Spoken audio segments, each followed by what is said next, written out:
Welcome back to the channel. We discuss about the history of Olympics.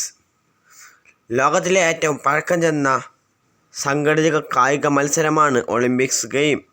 BC 776 മുതൽ AD 394 വരെ 1200 വർഷത്തോളം ഗ്രീസിൽ ഏഥൻസിൽ മുടങ്ങാതെ നടന്നു. 4 വർഷത്തിലൊരിക്കൽ നടന്നിരുന്ന ഈ കായികമേളയ്ക്ക് മതപരമായ പ്രാധാന്യവുമുണ്ടായിരുന്നു. 1996 ഗ്രീസിൻ്റെ തലസ്ഥാനമായ ഏഥൻസിലാണ് ആദ്യത്തെ ആധുനിക ഒളിമ്പിക്സ് അരങ്ങേറിയത്. ആധുനിക ഒളിമ്പിക്സിൻ്റെ ഉപജ്ഞാതാവ് ബാരൺ ഡി കോബർട്ടിനാണ്. 1916, 1940,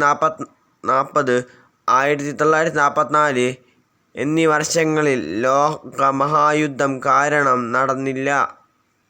ഒളിമ്പിക്സിൻ്റെ മുദ്രാവാക്യം കൂടുതൽ ശക്തി, കൂടുതൽ ഉയരം, കൂടുതൽ ദൂരം.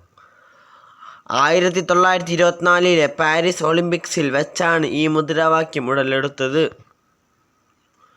ഒളിമ്പിക്സ് പതാക വെളുത്ത പശ്ചിമതലത്തിൽ 5 ഭൂഖണ്ഡങ്ങളെ പ്രതിനിധാനം ചെയ്യുന്ന 5 വളയങ്ങൾ.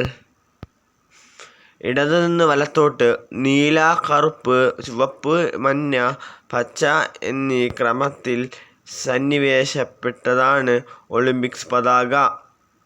ഈ വർഷത്തെ ഒളിമ്പിക്സ് നടക്കുന്നത് ജൂലൈ 26 വെള്ളിയാഴ്ച മുതലാണ്. ഈ വീഡിയോ എല്ലാവർക്കും ഇഷ്ടപ്പെട്ടിരിക്കുന്നു. അപ്പോൾ ലൈക്ക് ചെയ്യുക, ഷെയർ ചെയ്യുക, സബ്സ്ക്രൈബ് ചെയ്യുക.